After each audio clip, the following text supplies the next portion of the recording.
Oke, assalamualaikum warahmatullahi wabarakatuh.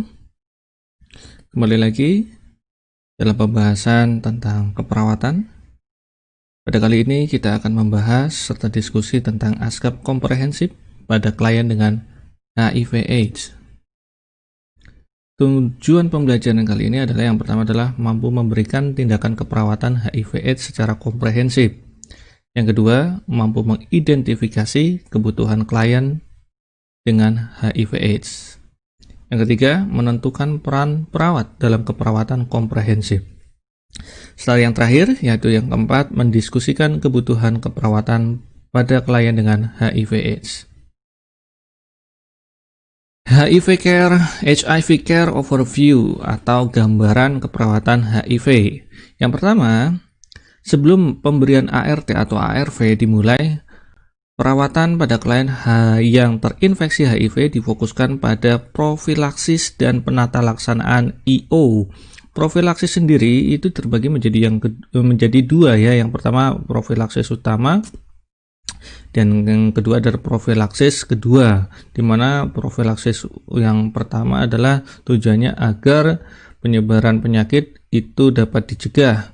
Sedangkan profilaksis yang kedua itu tujuannya adalah ketika seorang individu itu sudah terpapar, terinfeksi oleh penyakit, maka diharapkan dengan tujuan profilaksis yang kedua adalah agar tidak menjadikan kondisi si pasien atau si klien itu semakin memburuk.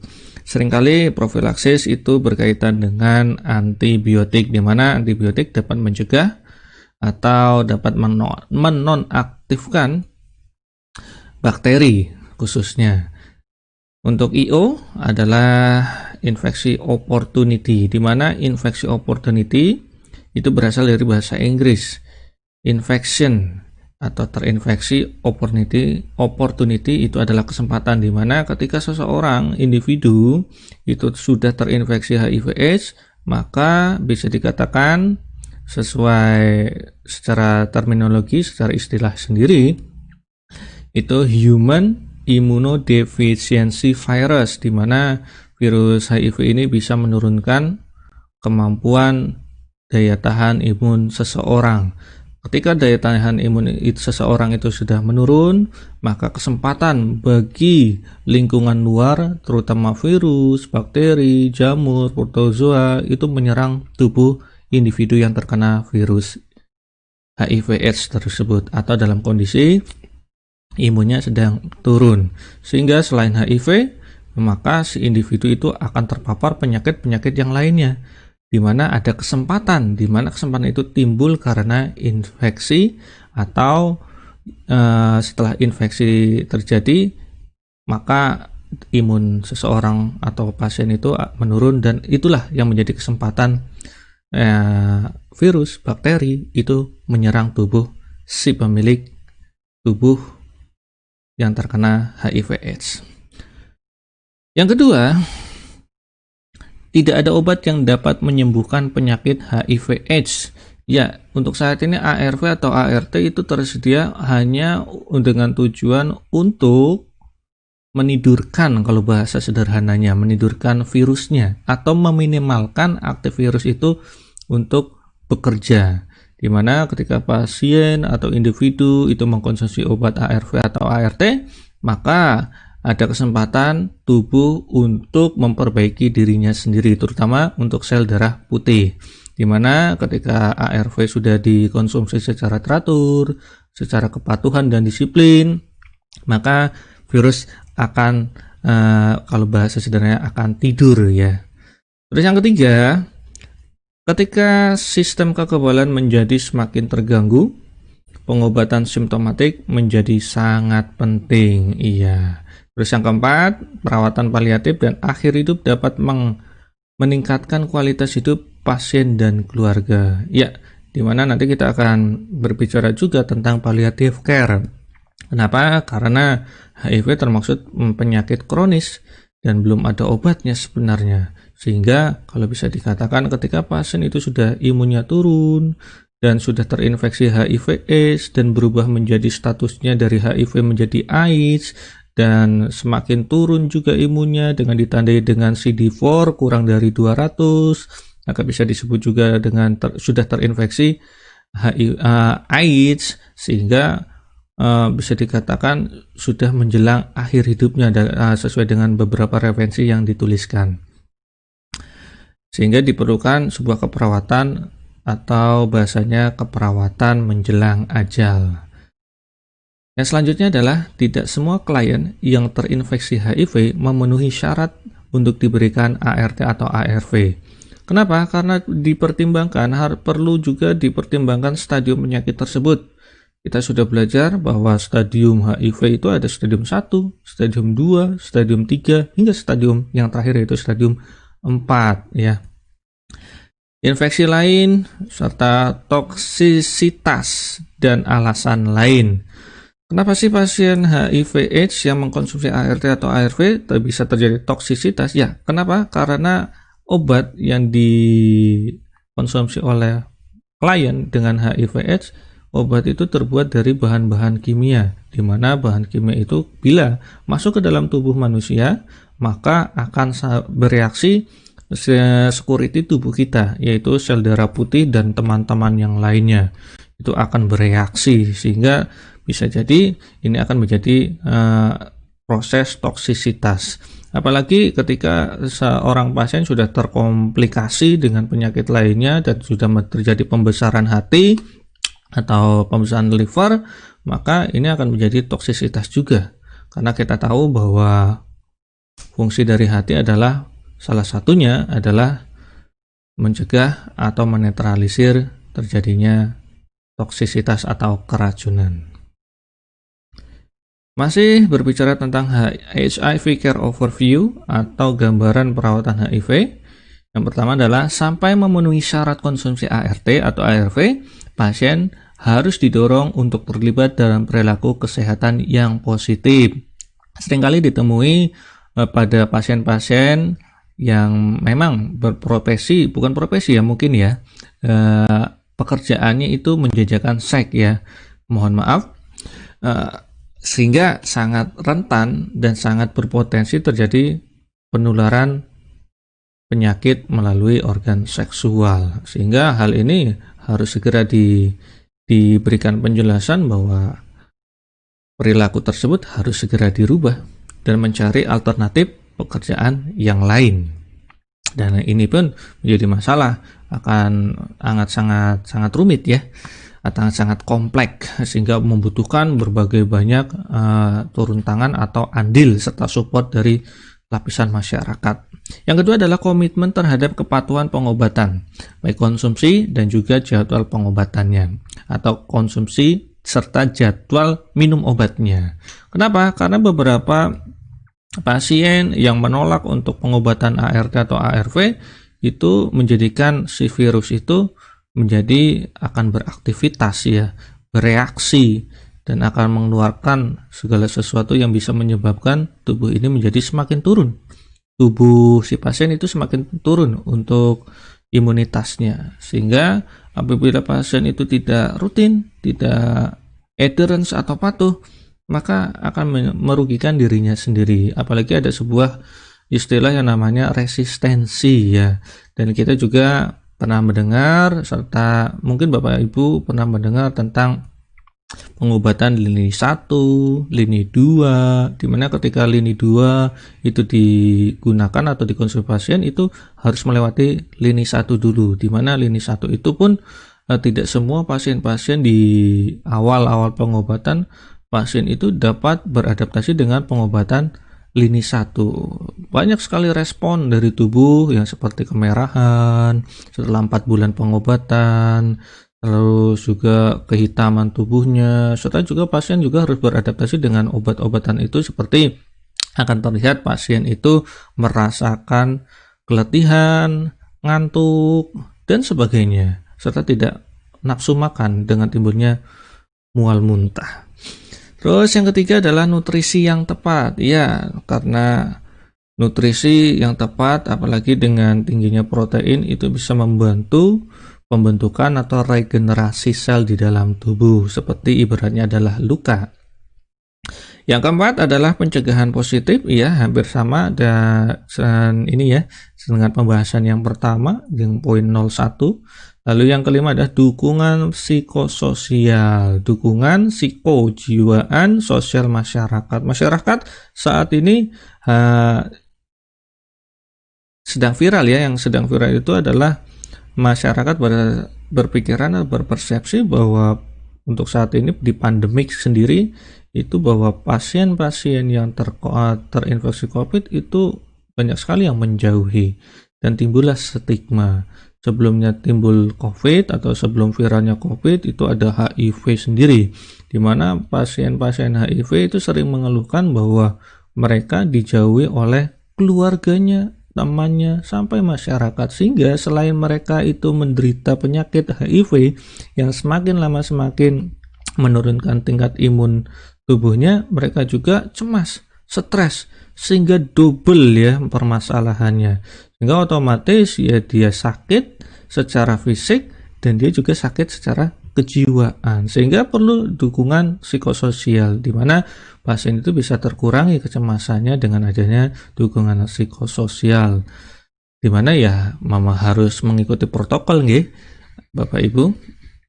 Terus yang keenam adalah catatan perawatan ODA harus mencakup ART serta elemen penting lainnya dari perawatan dan dukungan. Nanti kita akan membahas sedikit bahwa di berbagai kabupaten khususnya ada sebuah volunteer atau organisasi sukarelawan yang dimana di situ ada lapisan masyarakat, organisasi, serta di situ juga melibatkan anggotanya adalah pasien-pasien ODA, orang dengan HIV/AIDS, itu melibatkan pasien-pasien yang sudah survive, artinya belum sembuh, tetapi dia survive karena adherence atau patuh terhadap konsumsi obat, sehingga mereka bisa beraktivitas lagi, mereka bisa bermasyarakat lagi, dan melakukan kegiatan-kegiatan positif. Nah, di mana penderita ODA yang sudah survive ini dapat memotivasi penderita-penderita yang baru, ya, di mana penderita-penderita baru, pasien-pasien baru HIV/AIDS ini masih dimungkinkan berpotensi denial atau tidak menerima keadaannya, sehingga dibutuhkan sharing dengan orang-orang yang sudah berpengalaman dalam melewati fase-fase pertama pengobatan. Masih berbicara tentang HIV Care Overview atau gambaran perawatan HIV, ketika pasien siap dan memenuhi syarat untuk konsumsi ART, tindakan perawatan difokuskan pada pengelolaan ART. Yang pertama, yaitu kombinasi obat yang paling efektif, ya, di mana kombinasi lini 1 itu paling tidak pasien itu mengkonsumsi 3 obat, ya. Terus yang kedua, efek samping paling sedikit, ya, itu harus diperhatikan juga. Jangan sampai pasien dalam 1 bulan mengkonsumsi ARV atau ART itu terjadi kontraindikasi atau toksisitas, ya, tetapi harus dimonitor sehingga kejadian-kejadian seperti ini bisa dihindari. Yang ketiga, potensi klien untuk kepatuhan, ya. Karena pasien-pasien dengan HIV/AIDS itu akan mengkonsumsi obat selama hidupnya, seumur hidupnya, dan apabila mereka lupa atau tidak patuh dalam 1 hari, ya maka akan tidak seperti hitungannya tidak seperti TBC, ya, maka diulang dari pertama hingga 6+3 bulan itu tidak, tetapi ketika sudah 1 hari itu terlewati maka ya tidak ada hitungannya, tetapi dia harus mengkonsumsi setiap hari. Dan untuk kepatuhan pasien, perawat juga harus jeli atau mengamati faktor-faktor apa nih yang mendukung sehingga pasien itu dapat patuh. Bisa jadi atau yang memungkinkan bisa melibatkan keluarga pasien untuk mengingatkan, atau dibuat modifikasi seperti jadwal obat, kalender obat, alarm obat, sehingga ketika salah satunya alarm obat ketika berdering, baik itu HP maupun jam waker, itu bisa mengingatkan pasien untuk minum obat. Di akhir hayat klien, tujuan perawatan adalah untuk memberikan perawatan dan dukungan agar klien dapat menjalani hidup yang bermakna di sisa hidupnya dan senyaman mungkin, atau bahasa religi secara Islaminya ada bisa dikatakan husnul khotimah atau akhir yang baik. Ya, ini dikhususkan ketika pasien-pasien sudah masuk stadium 4 ya, di mana untuk angka rentang normal CD4-nya itu kurang dari sama dengan 200 ya. Perawatan dan dukungan bersifat komprehensif atau secara keseluruhan, multidisiplin, dan bertujuan untuk mencapai kenyamanan di semua aspek, baik yang melingkupi fisik, psikologis, dan spiritual. Dukungan keluarga sangat penting untuk disiapkan jika ada potensi kematian klien. Berikan pula dukungan kepada keluarga setelah kematian klien. Untuk saat ini ada beberapa informasi bahwa ketika dilakukan VCT atau volunteer counseling test atau wawancara langsung terhadap pasien ketika sudah terlihat berpotensi HIV, ini ada sebuah etika di mana ketika klien tidak menginginkan orang lain itu tahu tentang statusnya, penyakitnya, maka tenaga kesehatan pun harus menjaga kerahasiaan tersebut. Sehingga pasien pun punya hak prerogatif untuk memaparkan keinginannya. Nah, ketika pasien itu tidak menginginkan orang lain itu tahu, bahkan terhadap keluarganya, pasangan hidupnya, maka petugas itu harus mengikuti etika tersebut, tidak memberitahukan. Nah, ketika pasien itu sudah meninggal, maka barulah tenaga kesehatan memberitahukan. Nah, dan tidak semua keluarga pasangan hidup itu menerima ya. Kenapa? Karena terutama untuk pasangan hidup ya, apalagi sudah memiliki pasangan yang otomatis ada kebutuhan psikologis dan batiniah ya, dimana ya ada sebuah kebutuhan yang harus dipenuhi oleh pasangan hidup ya, apalagi yang sudah memiliki suami atau istri. Nah, ketika sudah diceritakan pasti akan terjadi shock ya. Kenapa kok mereka baru dikasih tahu? Nah, ini sebuah dilema tersendiri ya. Nah, sehingga ada sebuah tindakan khusus, pemeriksaan khusus setelah pasien meninggal, maka keluarganya diberitahu untuk melakukan pemeriksaan apakah keluarga terdekat, suami atau istri atau adik kakak atau di dalam anggota keluarga yang berada di rumah itu sama atau tertular atau terinfeksi akibat hubungan keluarga di dalam rumah dengan si pasien.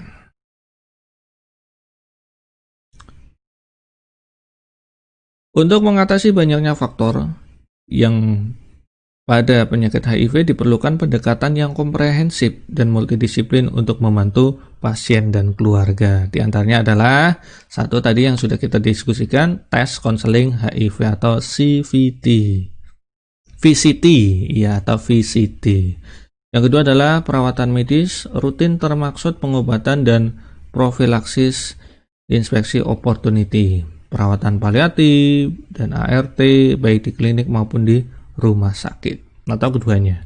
Yang ketiga adalah aktivitas sosial jika memungkinkan. Ya, jika masih stadium 1 biasanya pasien harus beradaptasi dengan pengobatannya, dan ketika obat itu dikonsumsi, keluhan yang dirasakan oleh klien itu umumnya mereka mengatakan mereka merasa keletihan, tidak punya tenaga, serta bawaannya ngantuk sehingga mereka tidur. Nah, ketika mereka tidak bisa beraktivitas, ini pun akan berdampak juga terhadap pasien. Di antaranya adalah income atau pemasukan atau pendapatan dari klien sebelumnya. Ketika mereka mendapatkan misalkan UMR, sesuai UMR, tapi karena tidak dapat beraktivitas akibat harus mengkonsumsi staf patuh dan beradaptasi di tahun pertamanya, otomatis income mereka atau pendapatan mereka pun akan tidak sama seperti sebelum ketika mereka menjalani pengobatan. Nah, sehingga dibutuhkan aktivitas sosial yang kira-kira dapat membantu pasien untuk tetap beraktivitas sesuai dengan kondisi tubuhnya.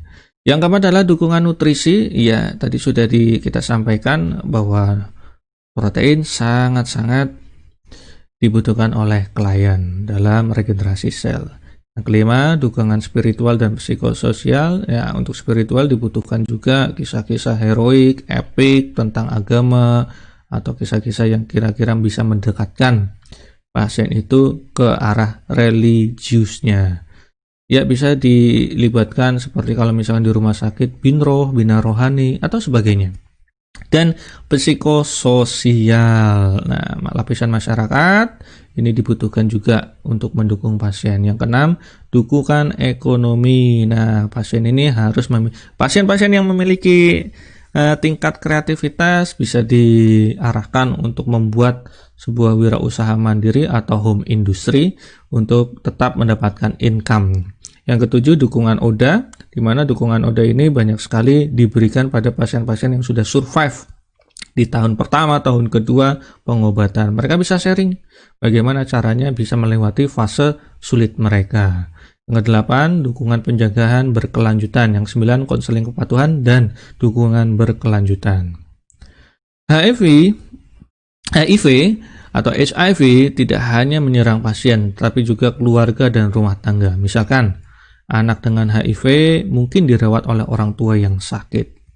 Ataupun pasien-pasien dewasa ketika mereka terinfeksi HIV yang di rumah atau orang-orang di rumah itu sudah lansia seperti bapak ibunya. Dan juga bisa jadi memungkinkan mereka orang tua mereka itu memiliki background pendidikan yang minim atau misalkan SD, SMP. Nah, bukan meremehkan, tetapi ketika kita berbicara tentang kesehatan, membutuhkan sebuah energi dan waktu agar mereka dapat mengerti serta memahami apa sih HIV itu dan bagaimana proses penularan serta pencegahannya. Dan terkadang ini menjadi sebuah tantangan yang cukup menantang bagi tenaga kesehatan untuk memberikan edukasi serta meningkatkan kognitif keluarga-keluarga pasien yang sekiranya memiliki pendidikan yang minim. Oke, pengkajian selanjutnya, apakah anggota keluarga di rumah tangga atau di rumah sudah dilakukan pemeriksaan? Apakah mereka membutuhkan bantuan dalam mengakses perawatan dan pengobatan untuk diri mereka sendiri atau pasien? Tantangan apa yang mereka hadapi di dalam rumah? Ini pun harus dipikirkan. Intervensi keperawatannya, lakukan pemeriksaan dan pelayanan lainnya, konseling tentang masalah yang berkaitan dengan perawatan seluruh keluarga atau seluruh anggota keluarga di rumah tersebut. Teamwork atau kerjasama. Perawat adalah anggota tim penyedia layanan kesehatan atau bahasanya adalah health provider yang mereka bekerjasama atau perawat bisa bekerjasama dengan pasien, keluarga, serta dalam memenuhi seluruh spektrum kebutuhan. Nah, perawat sendiri tidak sendirian. Perawat atau health provider tidak hanya perawat, tapi juga terdiri dari dokter, laboran, farmasi, ahli gizi, pegiat sosial, konselor kebutuhan, kepatuhan, dan lainnya. Purpose, tujuannya apa sih? Yaitu untuk mengurangi morbilitas dan mortalitas serta meningkatkan kualitas hidup klien yang beresiko dengan HIV. Sasaran ini dicapai melalui fokus pada penilaian atau pengkajian, intervensi, implementasi, serta pendidikan tentang pencegahan dan perawatan tentang penyakit HIV/AIDS.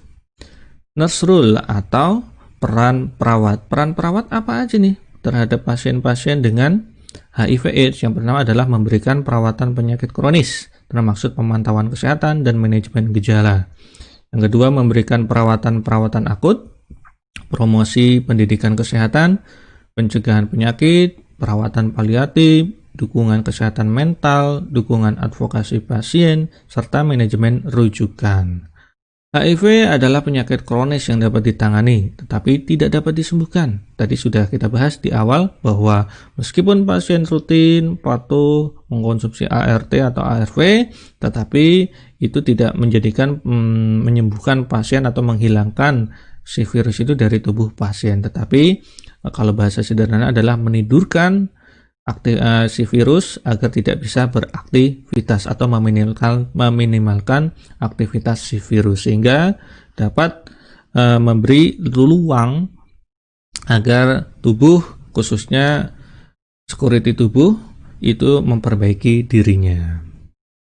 Aspek penting dari manajemen penyakit kronis meliputi yang pertama adalah pengujian dari konseling, dan konseling pengujian atau tes ya, dan konseling, pemantauan kesehatan, manajemen gejala, pemantauan kepatuhan obat, promosi kesehatan, dan memberdayakan pasien untuk membuat pilihannya mereka sendiri agar tetap survive atau tetap mendapatkan income sehingga kualitas hidupnya itu meningkat. Banyak gejala yang dilaporkan oleh pasien yang terinfeksi HIV karena kebanyakan yang mereka rasakan itu adalah stres ya. Cemas, tidak mudah diobati dengan obat-obatan. Ya, stres itu ya salah satunya diberikan sebuah dukungan dan agar si pasien itu menemukan coping atau problem solving dengan apa yang sudah dirasakan atau dialaminya. Ya, kaji gejala anoreksia, pusing, perubahan emosional yang tadinya biasa saja jadi marah-marah, penurunan berat badan, ini terutama di stadium 1, berkeringat di malam hari, ini juga HIV itu berhubungan dengan TBC. Ya, kenapa? Karena TBC itu ternyata juga menyerang ketika ada infeksi oportunistik, di mana ketika pasien HIV sudah terinfeksi oleh si virus, maka imunnya itu menurun sehingga lingkungan eksternal ya itu akan sangat berbahaya bagi si klien atau pasien HIV tersendiri.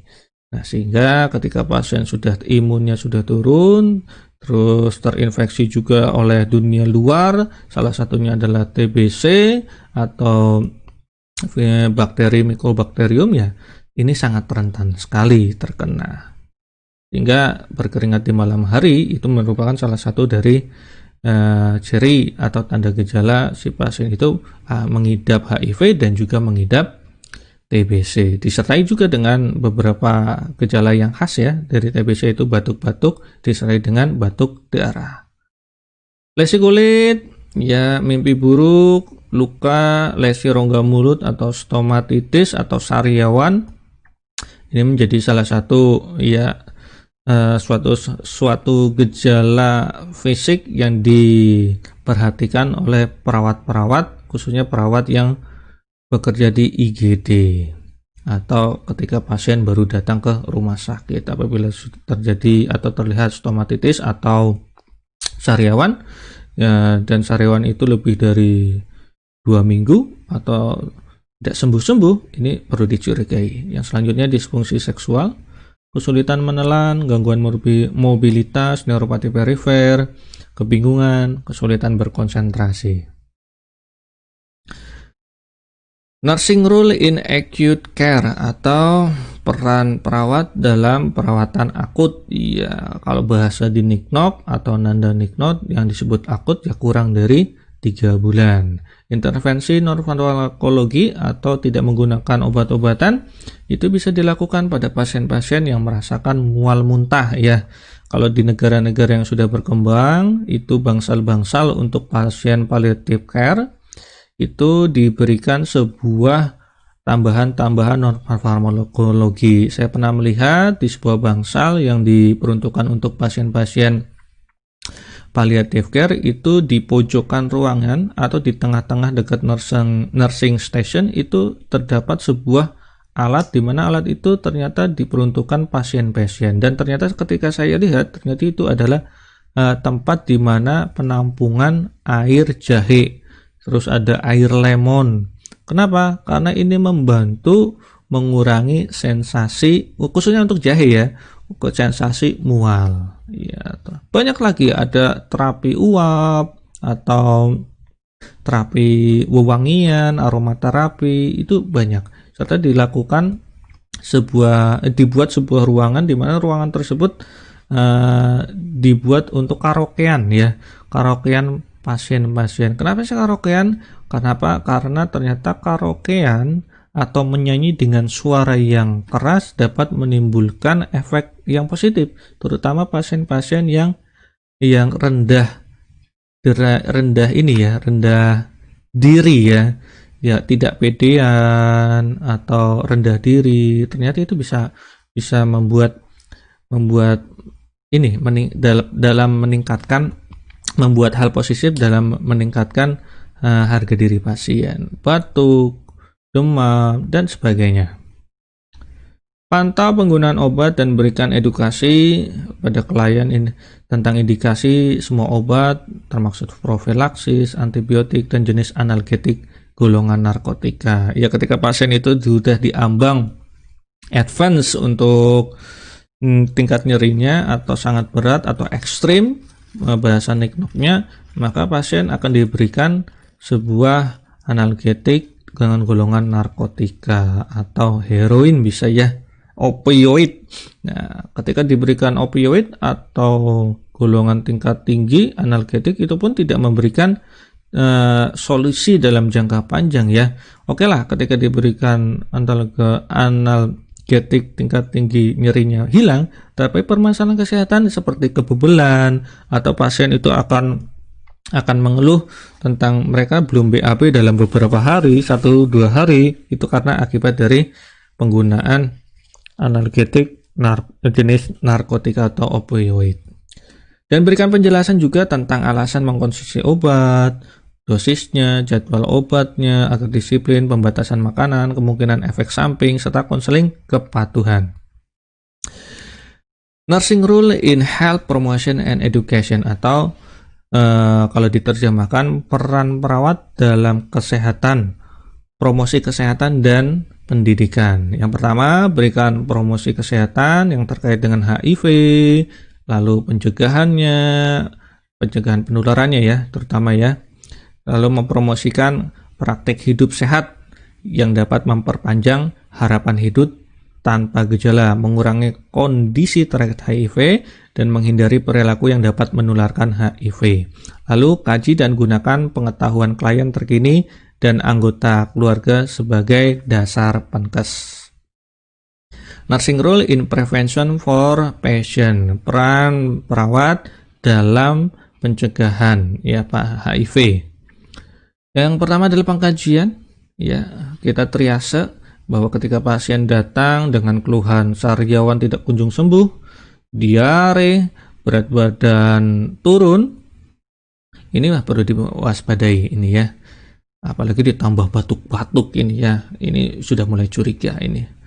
Lalu identifikasi resiko infeksi HIV, resiko penularan, konsultasi tentang manfaat tes HIV, mendidik tentang pendidikan kesehatan, terutama tentang penularan HIV dan resikonya. Rujuk klien untuk melakukan tes HIV. Jika positif, maka berikan dukungan pada pasien. Dan juga jangan lupa untuk tetap mengikuti prosedur etika. Jika pasien tidak menginginkan anggota keluarganya serta orang lain itu tidak mengetahui, maka jangan diberitahu atau tidak dipublikasikan. Kenapa? Karena ini merupakan salah satu etik ya, etik atau hak prerogatifnya si pasien. Didik pasien atau klien yang setelah diperiksa ternyata hasilnya negatif, maka berikan pendidikan kesehatan bagaimana caranya tentang pencegahan.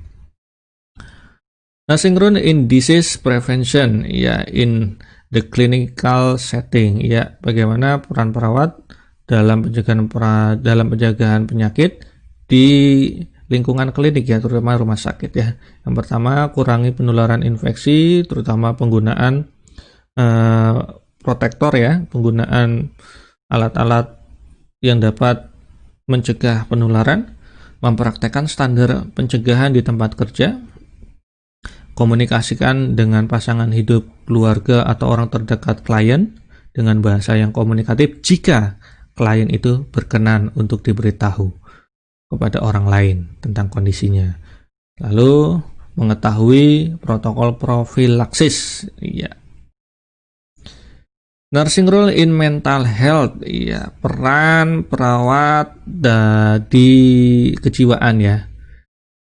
Gangguan psikologis atau mood sering terjadi pada pasien HIV/AIDS ya. Seringkali kita sering mendengar berita-berita hoax bahwa pasien-pasien HIV itu ingin menyebarkan penyakitnya melalui tusuk gigi di restoran atau jarum-jarum yang memang disengaja disebarkan yang sebelumnya sudah terkena darah dengan sengaja ya pasien-pasien dengan HIV. Perlu diketahui bahwa darah pasien yang keluar dari pembuluh darah khususnya pasien-pasien HIV ya itu akan bertahan tidak lebih dari 10 menit ya ketika terpapar dengan udara bebas ya, sehingga ketika mendengar berita-berita tersebut tidak langsung dipercayai, tapi pencegahan perlu ya dan perlu waspada.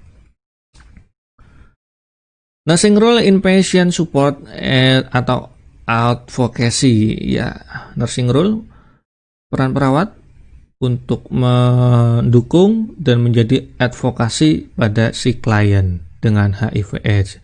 Yang pertama dilakukan adalah identifikasi kebutuhan pasien dan keluarga dan berikan informasi tentang rujukan ke pelayanan yang sesuai, fasilitasi pasien bila diperlukan, baik itu fasilitas kendaraan apabila fasilitas pelayanan tesnya itu jauh dari tempat tinggal si klien. Dukung pencapaian kebutuhan klien serta memberitahu pasien tentang skema pembagian biaya atau pembiayaannya.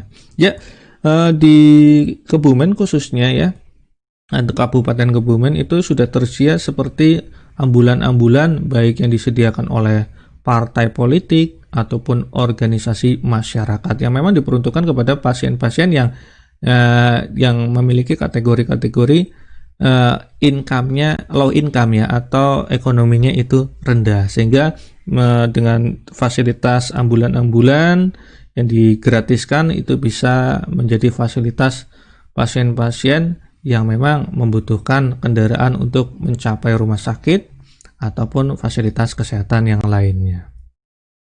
Sistem rujukan fungsional dengan tautan ke fasilitas layanan lain dan umpan balik sangat penting untuk melayani semua kebutuhan keperawatan pasien yang komprehensif. Contoh layanan termaksud layanan berbasis komunitas dan rumah serta kelompok dukungan ODA. Sistem rujukan harus mencakup umpan balik kepada dokter yang merujuk ya untuk menentukan apakah kebutuhan pasien terpenuhi. Nursing role, peran perawat in palliative care atau perawatan paliatif, dan end of life care, penghujung kehidupan si pasien. Perawatan paliatif dimulai pada saat diagnosis itu sudah muncul ya, sudah di-press release dengan tujuan memberikan kenyamanan serta manajemen gejala sepanjang hidup klien, dan pasien atau klien pun membutuhkan adaptasi dengan kondisi yang mereka alami. Palliative care difokuskan pada untuk membantu pasien dan kru dalam mendapatkan kualitas hidup yang setinggi mungkin. Ya, caring for the caregiver, consequences of the challenge. Ini ternyata merawat pasien-pasien kronik khususnya HIV/AIDS itu memiliki tantangan tersendiri ya. Yang pertama, kecemasan, baik si pasien itu cemas dengan kondisinya serta healthcare providernya atau tenaga kesehatannya pun ikut cemas. Kenapa? Karena masih ada potensinya ketularan atau penularan itu tidak bisa ditutupi ya, tapi dapat dicegah. Komunikasi terputus, terkadang pasien-pasien di denial secara waktu lama itu akan memutus komunikasi baik via telepon ataupun secara face to face ya, atau didatangi dengan ke rumahnya ya. Kenapa? Karena proses denial ini masing-masing individu khususnya pasien-pasien HIV/AIDS itu berbeda-beda. Konflik dalam keluarga klien, tidak semua keluarga klien itu menerima kondisi klien yang memang di masyarakat itu di tahun-tahun 90-an ya khususnya itu menganggap bahwa HIV/AIDS itu adalah sesuatu penyakit-penyakit yang kira-kira itu bisa menjadikan keluarga atau nama keluarga menjadi tercoreng. Ya memang sih banyak beberapa keluarga yang mengatakan seperti itu, dan akhirnya itu akan berdampak negatif. Si klien atau si pasien dengan HIV itu dijauhi oleh keluarganya, atau bahkan secara ucapan keluarga mengatakan sudah tidak menjadi anggota keluarganya lagi, dan ini akan menjadikan frustasi, cemas ya, sampai bisa jadi ya negatifnya depresi yang dialami oleh pasien-pasien HIV/AIDS. Diagnosa keperawatan pada klien dengan HIV/AIDS diantaranya dapat pula, ini adalah potensi-potensi ya, sesuaikan dengan kasusnya. Yang pertama adalah hipertermi, di mana hipertermi bisa dikatakan adalah suhu meningkat ya lebih dari 37,8 derajat ya, atau lebih dari 38 derajat ya. Ya, di mana proses hipertermi ini timbul karena akibat infeksi, proses infeksi. Yang kedua, defisit volume cairan tubuh bisa ini bisa terjadi akibat diare yang berkepanjangan, harga diri rendah akibat dari status penyakitnya, nyeri, ini bisa diakibatkan dari infeksi oportunitis, timbulnya sifilis, herpes simplex, atau oral candidiasis oral, itu menyebabkan timbulnya nyeri. Intoleransi aktivitas ya, pasien-pasien khususnya pasien-pasien HIV stadium 3 dan 4 ini ya, karena tidak memiliki tenaga, bisa jadi ya memungkinkan pasien seperti itu akibat tidak terpenuhi nutrisinya, berat badannya semakin hari ya, semakin dalam jangka panjang itu turun terus, lalu defisit pengetahuan akibat ketahuannya tentang penyakitnya, pencegahannya, serta bagaimana untuk mendapatkan problem solvingnya dengan keadaan yang dialaminya, tetapi tetap survive, belum mendapatkan hasil jawabannya, maka akan timbullah defisit pengetahuan. Gangguan integrasi kulit, khususnya pasien-pasien yang menderita herpes ya, ketika kulitnya itu sebelum kena herpes itu halus, tetapi ketika sudah terkena herpes simplex, maka simplex 1, simplex 2, maka kemulusan atau bentuk dari kulitnya itu menjadi tidak seperti sebelum terkena herpes ya, timbul bula ataupun rasa-rasa yang tidak nyaman.